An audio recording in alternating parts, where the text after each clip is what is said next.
So it seems that I've lost reality. Something's taking over me.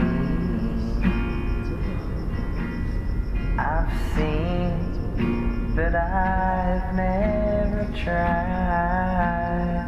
It's killing me, Shelly. Knowing Noise or I've something's sat getting me. around and died. Yeah, knowing I sat around and died. For me, the hardest part of PTSD is feeling like I can no longer face my brothers in arms. My mind now tells me that I'm a weak link because of my PTSD. It is instilled in us at boot camp that we are only as strong as the weakest link. I feel that it is my duty to remove myself in order to preserve the strength of my brothers. This furthers the isolation that has become my life. In the journey of self-medication and self-destruction, I came to realize that the only way to a strong state of mind again was to accept the helping hands that were stretched out to me. In doing so, I met people who had all been on similar journeys in their lives. Here are some of those stories.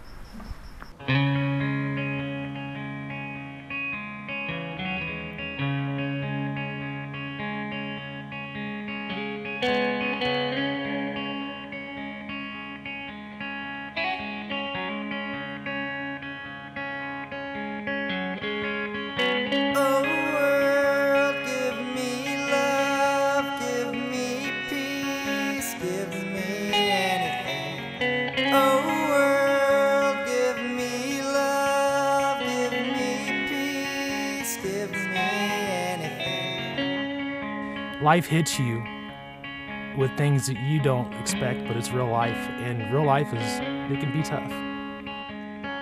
Oh, star, let me wish, let me dream, let me follow you. Oh, star, let me dream, let me wish, let me follow you. I might have PTSD, it might just be adjustment, I'm not sure. I knew I was a drinker, but that became more blatant once I got there.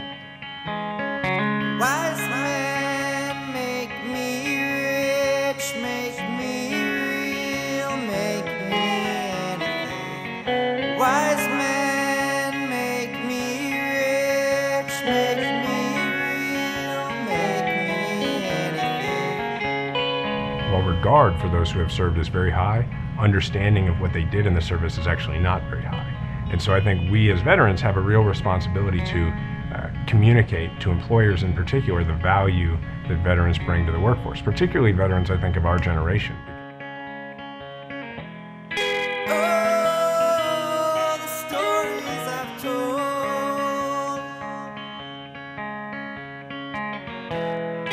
Oh, the stories I've told.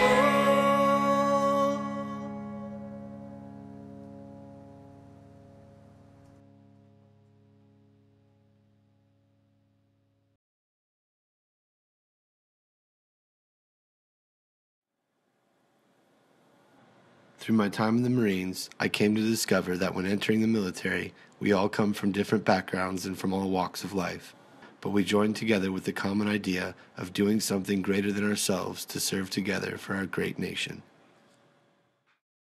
I didn't initially know if I wanted to go to college or go to the service, and as I got closer to graduation, I knew college was definitely on my mind. Nobody in the family had really pursued that side of things, and I was going to do it, but didn't know which route I was going to take. The finances were pretty strapped. That's when I decided to make the decision and join the Army Reserve at 17 and a half. And my dad had to sign his name on the dotted line to make it official at that time, and it was like pulling teeth, which I didn't expect from my father. And he was in burial services in Vietnam. So I didn't think he would have that much problem with me joining the military, but I didn't know maybe he had struggles in life after that I didn't know about. And now I can see things a little more clearly. Well, you know, you got out of high school, he kind of stumbled around. I kind of said I didn't really want to go into college. I mean, I kind of was tired of school. And first of all, I almost joined the Marines. The Navy got my paperwork back from them because the Marines wasn't going to let me go. So they got the paperwork back, and I said, well, okay, I'm going to the Navy. And I thought for a minute to be a Seabee. I said, well, wait a minute, that's still going to put you on the ground, you know, confrontation. I'm not really a fighter, okay, on that point. But so I said, I'll be a jet mech. Well, no one tells you the aircraft carrier brings the war right to you. So that, in terms, I still was there, you know. I joined the Navy when I was 17 years old. I was an emancipated minor at 15. So I didn't have to have full signatures or be 18 to join. I could sign myself in. Lived with my grandmother towards the end of my high school. When I joined the Navy, basically I was kind of running away from home. My home life would not been ideal. I thought that the Navy was going to provide an opportunity for me to maybe kind of get a career and education and maybe a different life.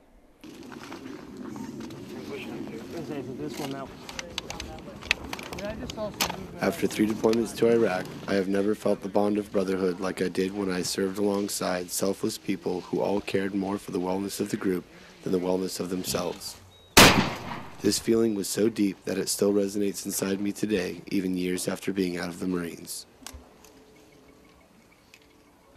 I was kind of settled. I was good at the military. I didn't know if I would be, but it seemed like everything that I did excel in. And so I did love it and grabbed onto it more as I went along.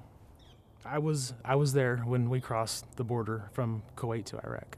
It was probably my first time experiencing going 21 days without the normal shower or just normal comforts you have in life. And it was hard at first, but it became part of us. And in the beginning, rules of engagement were kind of out the window. And everybody and everything was an obstruction in the way. And it didn't matter who it was, where they were. If they were on the battlefield, they were a threat. And so you can imagine things that we saw for the first time probably affected us initially, but you don't have time to think about stuff. You start thinking about what you just saw, and the guy next to you is in threat immediately. And I think one thing we do is just keep driving on. We're instilled in our minds, entering the military, desensitized to take care of that guy next to you, and that's what we do. I was stationed on USS Constellation with BF-24, fighting renegades. And so finally when the renegades came in, I went with my squadron, and shortly after that we went straight out to Indian Ocean. We played a war game, Rampac 80. We were undefeated. We beat the multi-nation and our own. I mean, we were pretty good. And I guess Ronald Reagan understood that because in 1981 he came out to give us a presidential commendation. But while we were there in the 80s, on 1980, April 24th, 1980, that's when they went in to go get the hostages, the Iranian hostages. It was it's called Eagle Claw, Operation Eagle Claw. Jimmy Carter set this up. Late yesterday, I canceled a carefully planned operation which was underway in Iran to position our rescue team for a later withdrawal of American hostages who've been held captive there since November 4th. Equipment failure in the rescue helicopters made it necessary to end the mission. As our team was withdrawing after my order to do so, 2 of our American aircraft collided on the ground following a refueling operation in a remote desert location in Iran. Other information about this rescue mission will be made available to the American people when it is appropriate to do so.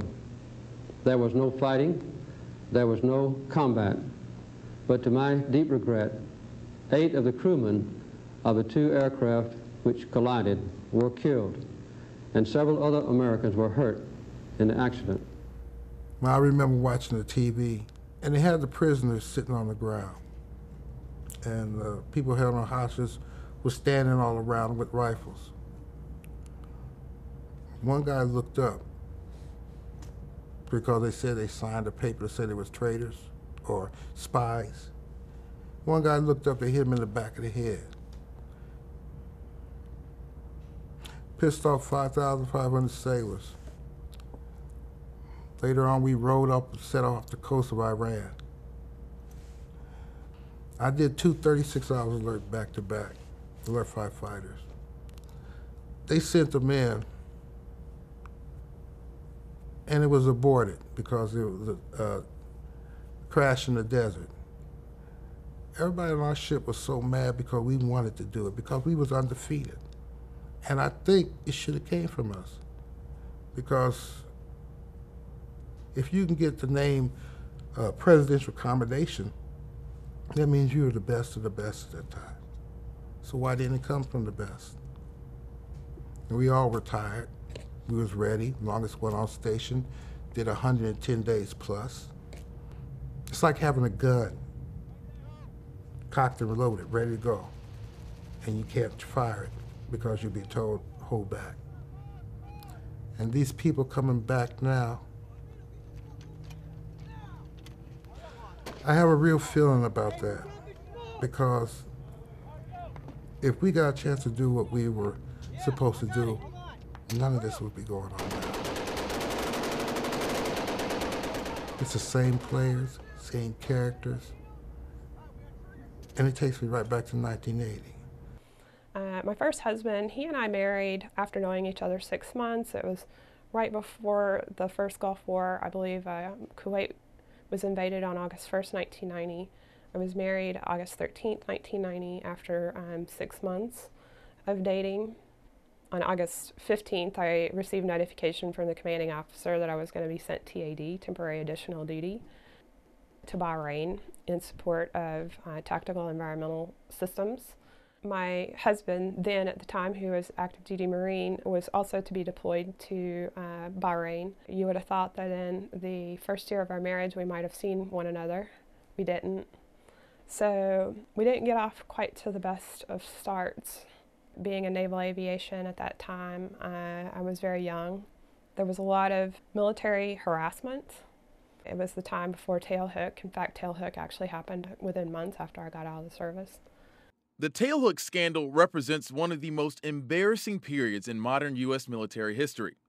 It revolves around the alleged assault of former U.S. Navy Lieutenant Paula Coughlin. That attack took place at the Tailhook Convention in Las Vegas in 1991.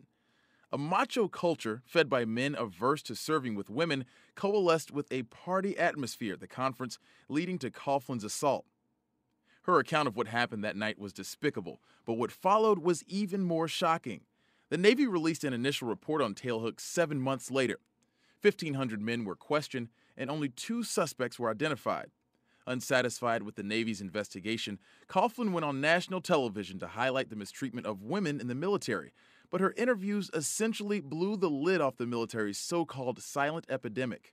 A subsequent Pentagon report on tailhook found that Coughlin was one of 90 victims assaulted that night. 140 men faced punishment, but none were prosecuted.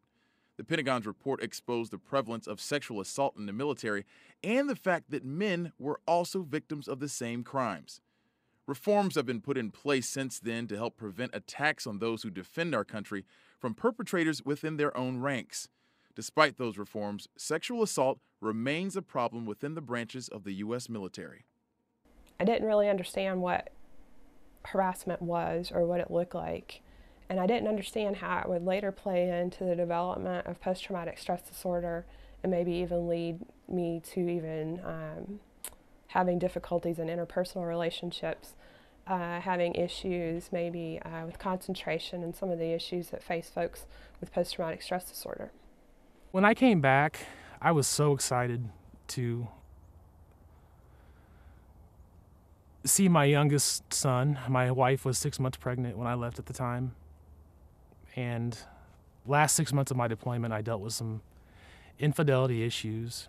Basically, it was a phone call that I received at that time. We were on Kuwait side of the border. We could make a cell phone call. And we were at Camp Arif John.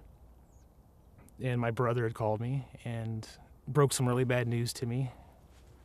And I kind of let it go at that time, put it in the back of my mind, something I was really good at. And I think I probably thought about that through the 6 months, but I knew I couldn't let that affect me. And so I just threw it to the side, never thought about it. Knew I'd have to deal with it when I got home. And when I got back, I was just ready to get back and live. And I didn't think about anything. I just thought it was going to be normal, and here I am, I made it. But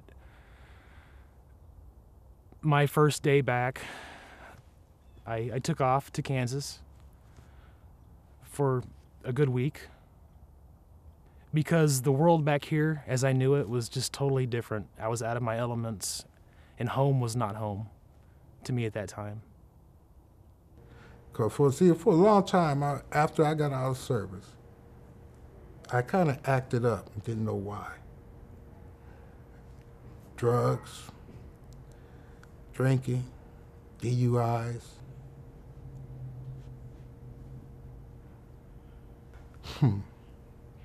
Wow. I could say when I got married in 1992, I had a dream. Now I'm in bed with my wife sleeping. I punched her in her stomach. Punched her right in her stomach. She woke up and slapped me. And that's when I realized something is really going on. Something is triggering some emotions that I have been fighting or hiding. You know, I've lost a business, a janitorial business, $500,000 business. I lost a wife, 2 children, because I didn't know what was wrong with me. Didn't know how to express it, didn't know where it came from. So I served 2 years, 11 months, and 28 days. I got out of the service in Pearl Harbor. I continued on.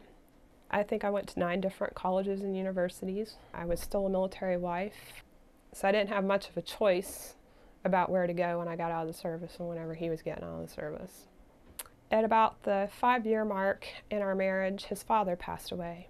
After the estate had settled and he inherited a lot of money when his father passed away. I mean, like $900,000 cash.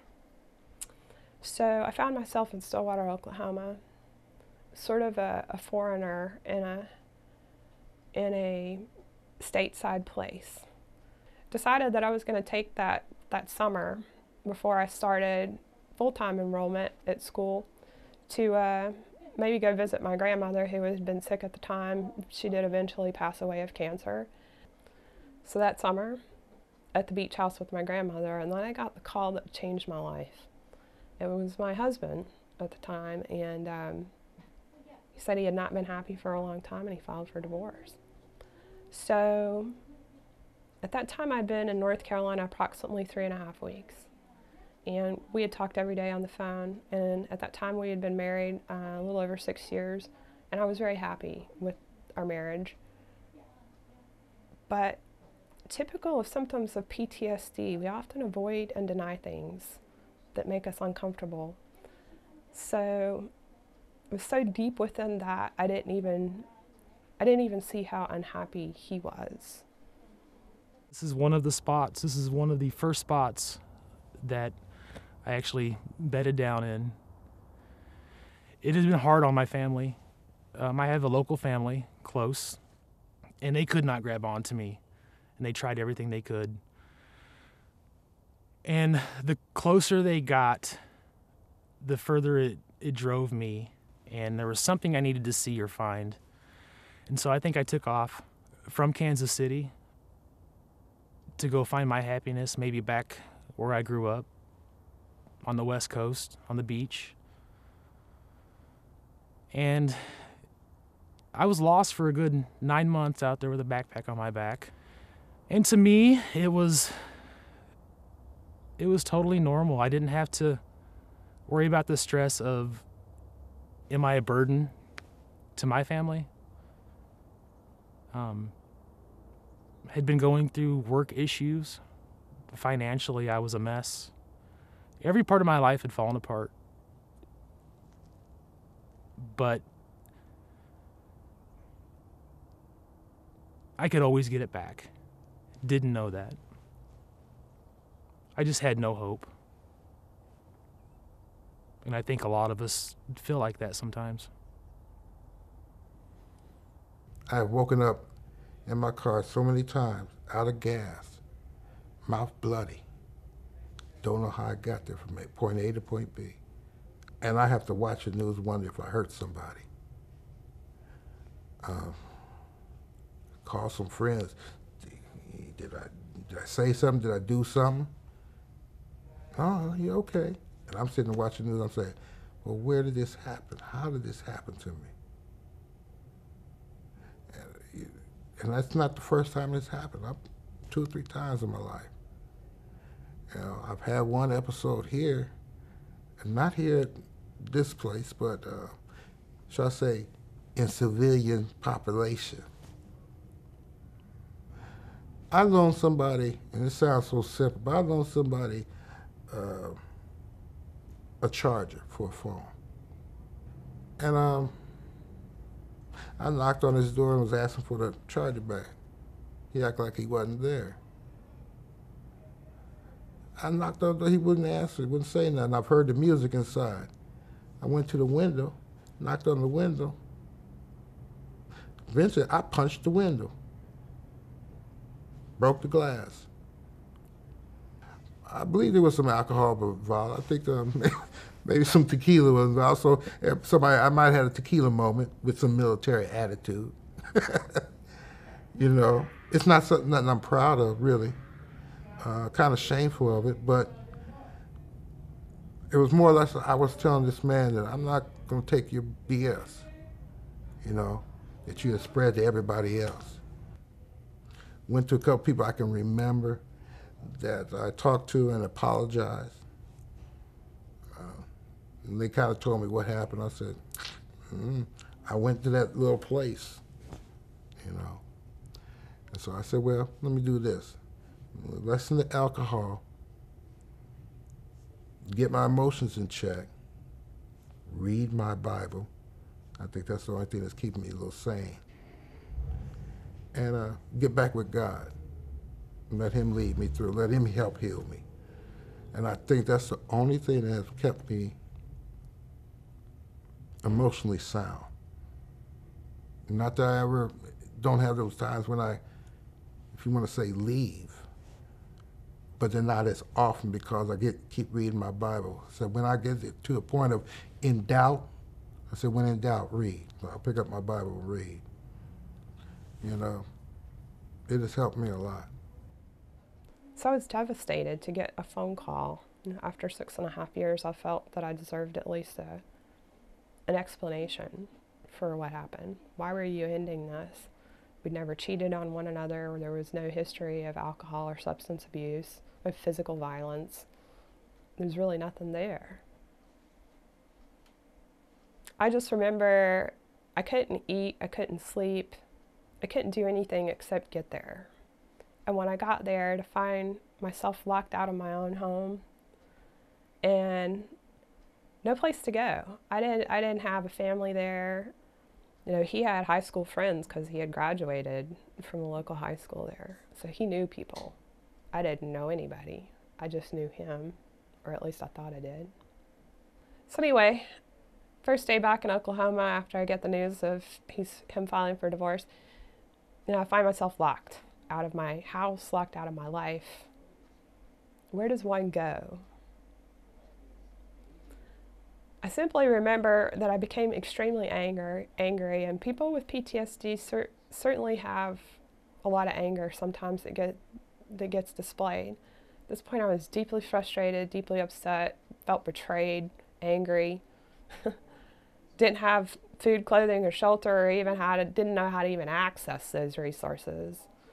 So I basically, told him, I said, if you don't open the door, because it had this little 6 panes of glass in the front door, I said, if you don't open the door, I'm just going to break the glass out and let myself in. You can call the police, sheriff, or whatever if you want, but my name's on the deed to this house. I pay taxes on it and insurance. You can't keep me locked out of it. I left out of Kansas City, went to California, from California to Phoenix, from Phoenix to Vegas, and the whole time I did this, I was definitely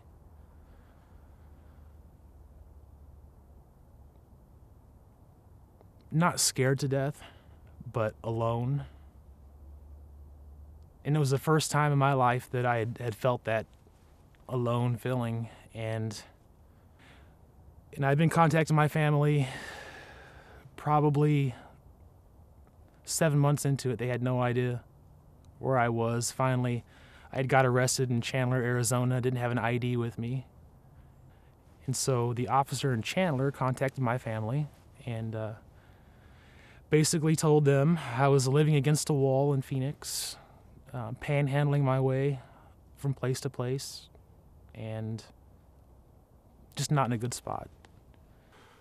And as a brother, I don't like to be put in that position of telling my little brother what he's doing bad in life. He's smarter than most people in this whole town is. He is. Got straight A's and B's in high school. I mean, he's smarter than hell. He's way smarter than me. He could have more things and better life than I could have. I'm watching him on street corners. I mean, a 37-year-old man, stronger than an ox, got the looks of a supermodel, and you're standing on a street corner begging for money. I would rob and steal and cheat from you before I stood on a street corner. I just would. It hurts me to no end to see that. Hurts my kids. My kids don't like it. And I live in a small community of 800 people. And that's what the whole community always said, well, he must be on drugs. He must be on drugs. No, it was never an issue about drugs with Justin.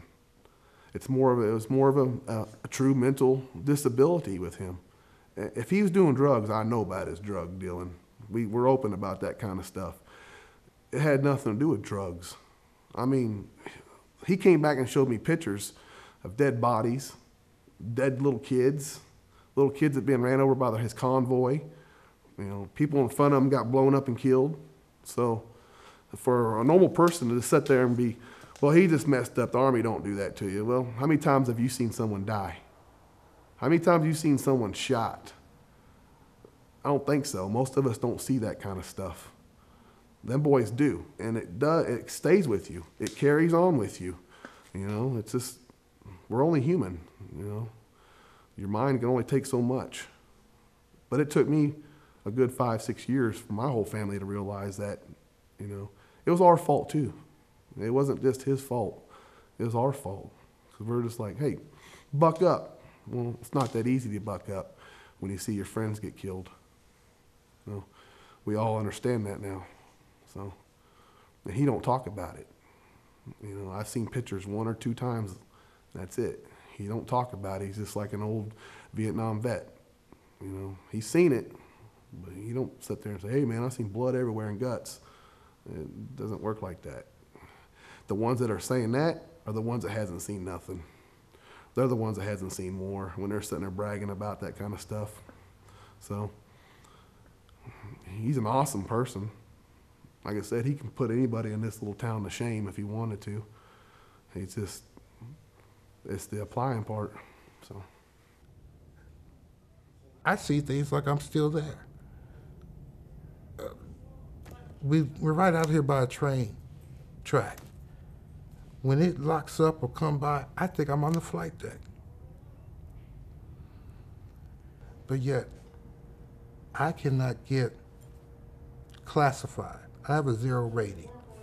Said I got a little bit of my hearing loss, but it means that something did happen, or you have some kind of problem, but it's not at the stage where we can compensate you. To me, that's like a vet begging you to see that I'm hurt. And no vet should have to beg. I mean, I had low back surgery, neck surgery. I got multiple sclerosis. We had a virus on the ship. When you doing the job, they put this in you in boot camp. You rather die at the post than have to have your buddy take over.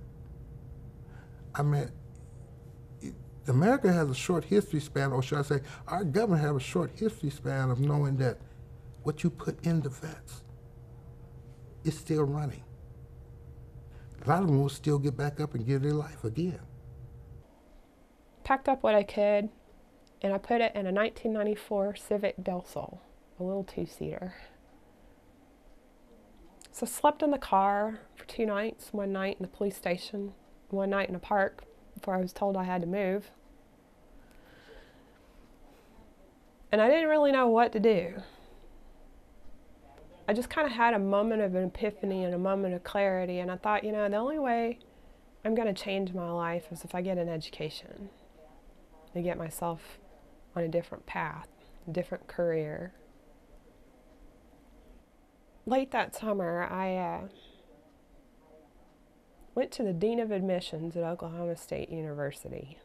He kind of sat back in his chair for a moment and he goes, "Do you have your transcripts?"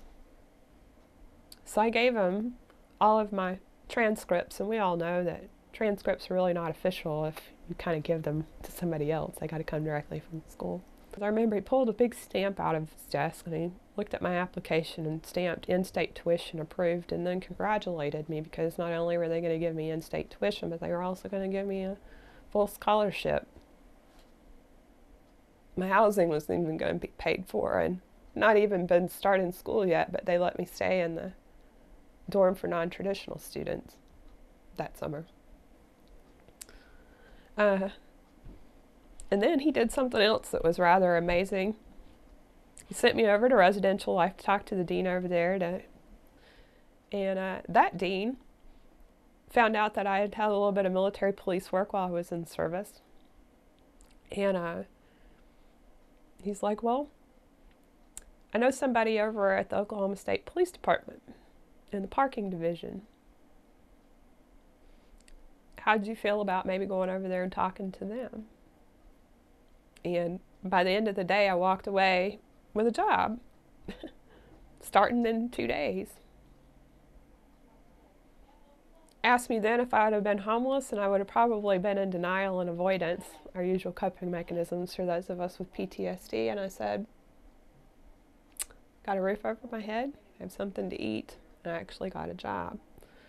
When I got to Phoenix, my adopted brother Rodney picked me up from the bus station, but he had to take off, and he couldn't grab a hold of me. My family couldn't grab a hold of me, but he kept an eye on me when I was in Phoenix and sent reports back to the family, I think.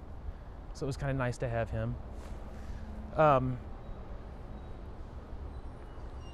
took off walking, went to my first overpass, made a cardboard sign, and probably the second car pulled up to me. Said the VA is right down that road. So the first place I stopped to do a hustle, pull my sign out, and the VA was 3 blocks down the road. Didn't know this in Phoenix. The guy gave me a ride to the VA. I met the VA standing in line to admissions, and a familiar face would have been amazing, but a friendly face was just that much more satisfying. Calvin walked up to me, said, "You look like you're struggling. You look strong, but you look like you're struggling. What can I do to help you?" And this is a command sergeant major. I had no idea at the time. These are guys that we run from in the military. We walk the other direction when we see them coming. We don't want interactions with these guys. You know, turn around, go the other way. This guy grabbed my hand and led me into life again, because that's what he does. And he leads the U.S. Vets program. I don't know what makes him do this. He's a retired command sergeant major. He doesn't have to do anything. It's about a couple of years ago. Justin was another veteran, just like many other veterans. He didn't know which way he wanted to go. You know, he was thought he knew. He needed some direction and guidance. He's kind of demanding. He was very, very young. Had not been out not too long. And a lot of things we tried to give him, he was kind of pushed it off and resisted, because, you know, vets don't want a handout. They want a hand up. And a lot of programs that we have, you know, is, you know, people throwing money at veterans, but that's all well and good. But veterans like to know, okay, if they read something, they usually like to work for it. We like self-gratification and want to be successful. And I think he was struggling with himself. So I spent a lot of time with him, just mentoring him, continue to encourage him, right, until he can figure out what was really his goal and what he really wanted to do. He eventually left, and he left positively, you know, and it was great. I mean, I like to fill out when I heard that he was working with you and he was a vet, and he's a different man. Same Justin, but a different man. You know, his mind has changed, his goal has changed, and he's focused. And that's what's rewarding to me about the job that I do, is when I see the veterans come back and they're on their feet and they're doing positive things in their lives and in their communities. So when I finished at Oklahoma State, well, I'd say this was my first semester of my senior year. I met my current husband, and my husband took a job here at MU. So I came up here, took the last 10 hours of my bachelor's degree out of residence at MU. So I was really surprised whenever I applied to MU grad school of social work, and I was accepted into their social work program. I started maybe having some pretty severe symptoms of post-traumatic stress disorder, and I wouldn't be able to really kind of label it even then. With a degree in psychology, I couldn't necessarily define it. It wasn't easy to maybe kind of examine your own behaviors and examine some of the symptoms of your own behaviors. So I went to the VA hospital, and that's when I started really kind of maybe having an understanding of being able to define or put a label to some of these things called PTSD. The unfortunate thing about my life is that I was also sexually abused as a child. So my service connection is actually I had post-traumatic stress disorder even before I went in service, and when one reads my compensation, medical, and pension examination, it does state that. PTSD aggravated in the line of duty. Like, wow.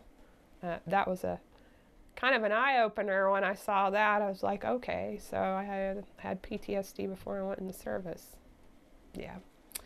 So, you know, I started engaging in services, finished my graduate program over at MU, kind of at my own pace. And I've been working here with veterans ever since. One of the things that I feel like I'm pretty good at is that I'm able to use a lot of peer-to-peer, vet-to-vet supports in this program. And it's a best evidence-based practice. Our mission is the successful transition of military veterans and their families through the provision of housing, counseling, career development, and comprehensive support. So what that means for us here in Phoenix, we have 5 locations. We currently house 260 veterans daily. Those are veterans who were formerly homeless or at risk of becoming homeless. So what Housing First means to us is housing shouldn't be a reward. And if you go back and look at traditionally what programs used to look like for veterans, it was a reward system. So if you were a homeless veteran, usually stage 1 was, I'm going to go into some form of alcohol or drug rehabilitation program. and I'll put together 30, 60, 90 days of sobriety. Then I'm gonna move into a transitional housing facility and I'm gonna look for work. Then when I get a job, I'm gonna save up money, and then I can move out and live in my own apartment. The whole paradigm shift is that rather than having to go through all of those different steps to get into housing, we put you into housing first. Then we do a comprehensive plan and figure out what is it that you're gonna need to sustain yourself while you're in that apartment. Figure out what those services are and attach them to that veterans program plan. It's a more catered plan, and the efficacy of the program is that people are staying longer term in their own housing, and we're doing this through Housing First, which means that we utilize harm reduction. While we certainly don't want people to have alcohol or drug dependencies, the reality of the matter is within the homeless population, a lot of folks struggle with those issues. So whereas a success in a transitional housing program 5 years ago may have been, I've stayed clean and sober for 3 months, here a success may be drawn on, hey, I normally drink a 6-pack a night, but I'm down to only drinking 2 beers a night. So it's a real paradigm shift. It's a different way of looking at the mitigating factors that can contribute to homelessness.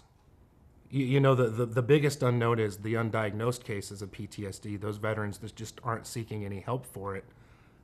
One could certainly make the strong case that anyone who's been through the rigors of homelessness may have some form of PTSD. I can't tell you how many stories I've heard from veterans who are on the streets that have been stabbed, have been mugged, have seen other people killed while they're on the streets.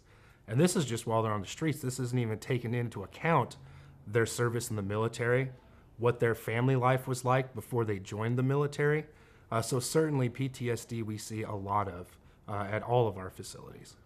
A lot of time a vet won't tell you what's going on because, there's a little pride. There was once they were virile, a fighting man, maybe in control of $1 million equipment. Now you subject them to, you're stupid, you're crazy, we don't want to give you your medication, there ain't nothing wrong with you. Oh man, they're the one going to stand up again. You just don't know there's still a fighting soldier even in a 70-year-old veteran. You just got somebody who's going to stand beside you when times get hard. Mistreating them just only makes them want to get in their own group and take care of themselves. Maybe even destroy themselves too. Because psychologically, there's times I feel like on the verge of give up, quit. Nobody cares. You'll never get married again. There's times I feel like quitting. You need to have somewhere that you can trust. There's not many places for a veteran to trust. The biggest trust has been lost between the government and the veteran. So, that was the one who said they're going to take care of you if you come back unstable. I don't mean you got to spoon feed me, but there's a certain amount that you need to look and say, okay, we need to recognize we have a role in their development coming back together.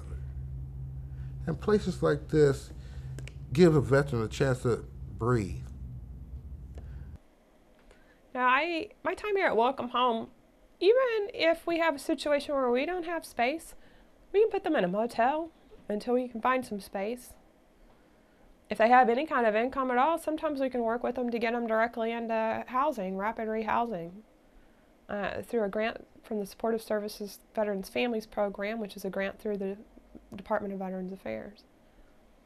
I've had Purple Heart veterans sleeping on military cots out here, and if you've ever spent any time on a military cot, they're not exactly the most comfortable objects, but they're certainly more comfortable than probably the woods or a floor. I've had a homeless veteran sleeping on my cot outside of my office, and you can tell how small this place is. One sleeping on the couch, one sleeping on the office. So when I think about why we need a building, we need a building because it's really kind of means the difference between some people freezing to death or some of them moving forward in their lives.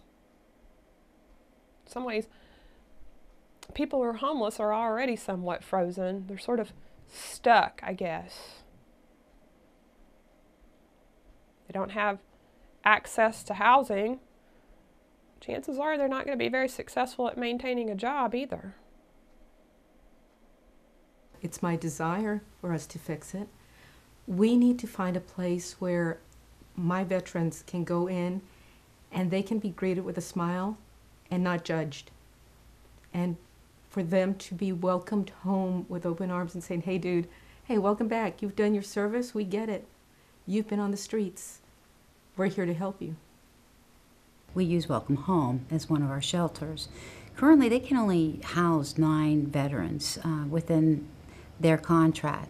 We really need to expand that. Right now, our veterans are saying that they would prefer to go to Welcome Home. However, with only 9, there are a lot of people we have to farm out to different shelter contracts. So with the expansion of 29 beds with the Welcome Home site, this will allow us to do things like provide emergency shelter for female veterans. Currently, we don't have anything like that in the Boone County area. So, and then families, right now, if you were to go into most shelters in the United States, a male and a female and their children will be separated when they come into a shelter. And that, when you're in crisis and you no longer have housing and you've made the decision to go to a shelter, that's a really difficult thing to do.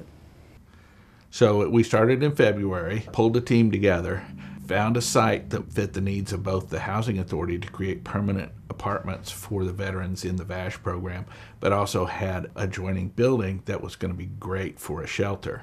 So we came up with a plan to expand Welcome Home Shelter, is that they have a really inaccessible building that can only serve 9 veterans.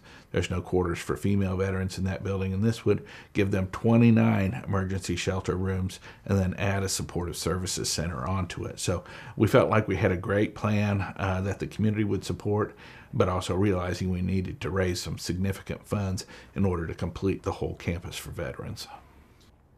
So with this area, I mean, you know, when you're dealing with homeless services, the reality of the matter is, when you look at zoning restrictions and stuff like that, you're not able to put up these facilities in the nicest part of downtown. But what these facilities do contribute to industrial sides of town is certainly a lowered crime rate. I now have 130 veterans who are increasing the amount of sales and revenue in this area for the local markets, the gas stations. So for us, it's a win-win situation all around. Being mayor of a big American city gives me a platform. It gives me a bully pulpit, so when I say that ending homelessness, chronic homelessness in my veteran population is one of my top priorities, that helps to galvanize support for the issue. It brings a lot of attention on the issue, but frankly, it wasn't my thing. It was many organizations. The local United Way, the business community really stepped up to the plate and helped this to happen. You had U.S. vets, you had organizations that had navigators, those individuals who went out on the street in the middle of the night and trying to really build a trust relationship with individuals living on the street, particularly homeless veterans, which is a critically important part of ending homelessness, is having good navigators. For people living on the streets, you know, something's happened in their life. The safety systems in their lives has broken down, and there's often not a lot of trust. And so as crazy as it sounds, in many cases that individual would rather live on the streets than be part of a broken system. Building a trust relationship with an individual living on the streets, that now is the time, and we've got the systems in place. We're not going to let you down. We're going to help you get a place to live and provide you the support you need to stay off the streets. That this is your moment to change your life in a positive direction. Building that trust relationship was a critical part of it. And so we had many of our local nonprofits that provided navigators, usually veterans themselves, and veterans that had been often on the streets themselves at one time. And once they got off the streets, they followed that military ethic of leave no person behind. And so they decided to become navigators themselves because it helped them to build that trust relationship. They're really, the navigators, in my opinion, are really the unsung heroes of our success story here in Phoenix. Another thing a lot of people don't understand is that it's very difficult when you have someone that you're trying to case manage on the streets. You can't find them. They may be in a lot of different places. Getting them into housing and being able to look at where they are, what their strengths are, what some of their limitations are, having honest discussion about that and saying, here are some different avenues that we can work on. We have found great success in that. Stigma in general about mental health when it occurs is likely to reduce treatment seeking. Although interestingly with PTSD there's been some studies that have shown that it was more the instrumental barriers, like the ability to get to treatment, to be able to obtain the treatment, that sort of thing, that if those were addressed, the stigma didn't have as much effect as we might have thought, that individuals will still look for treatment and still participate in treatment.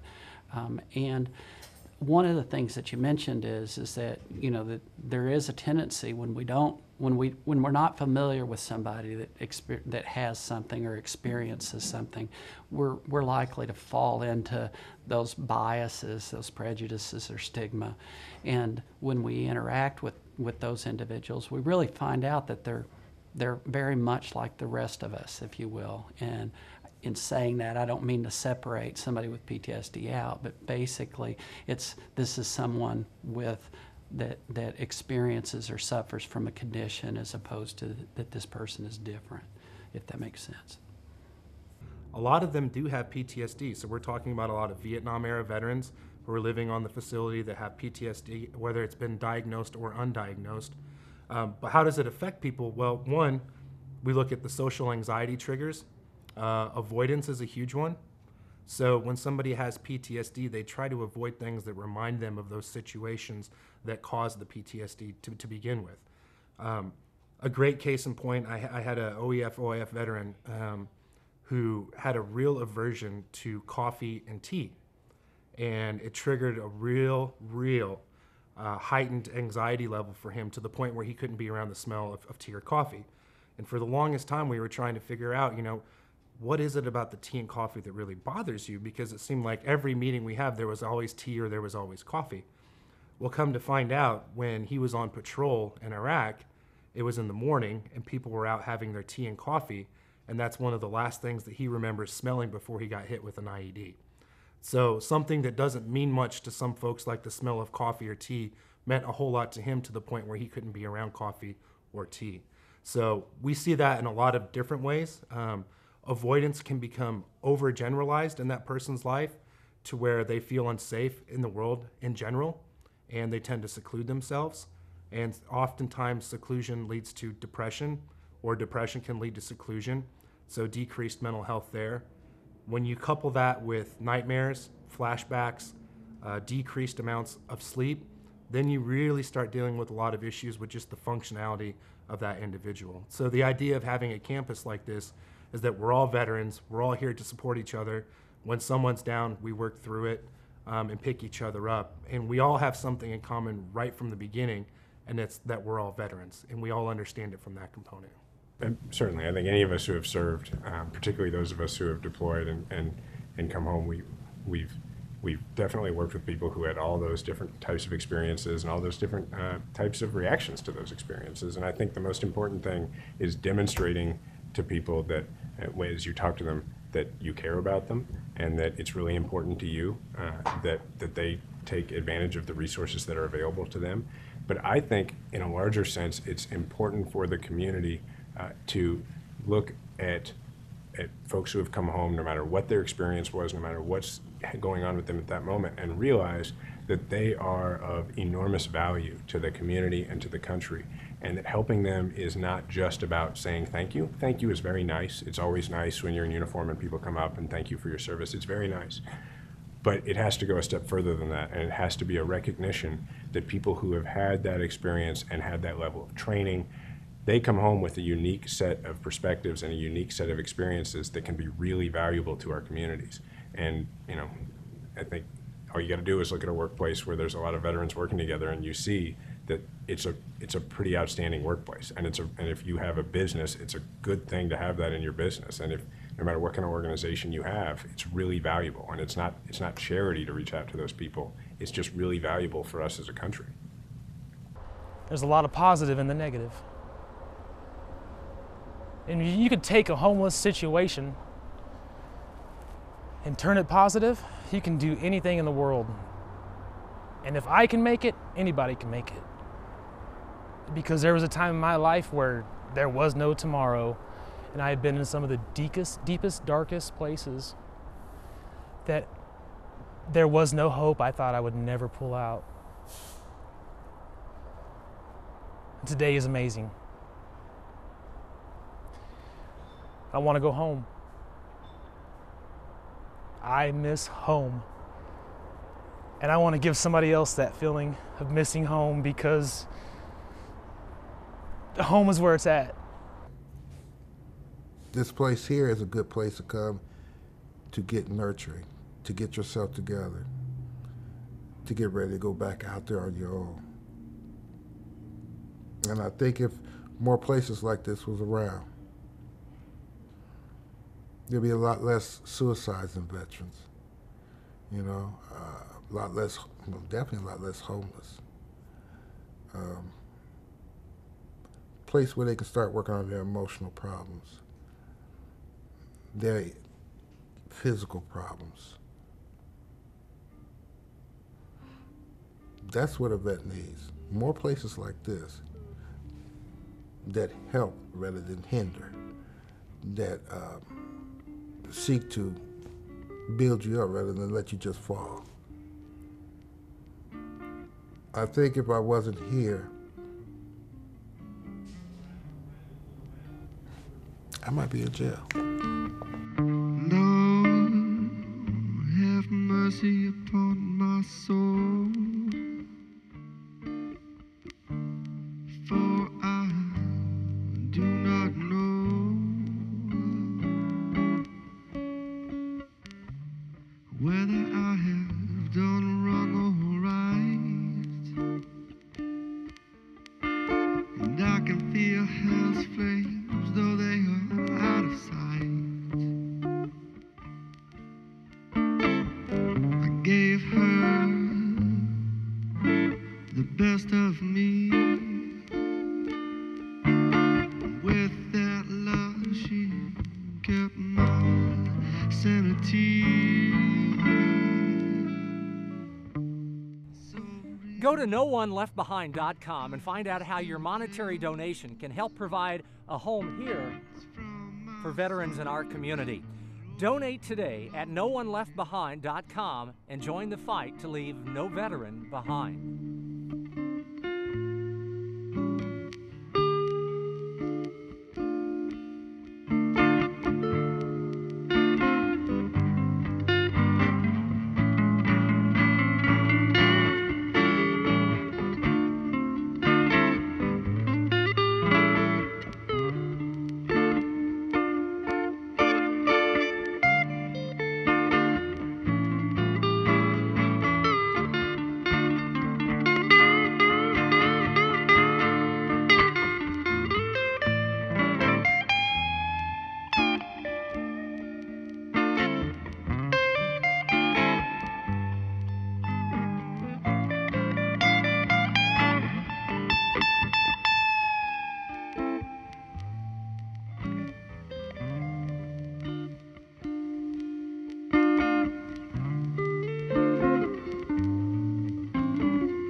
Take my hand.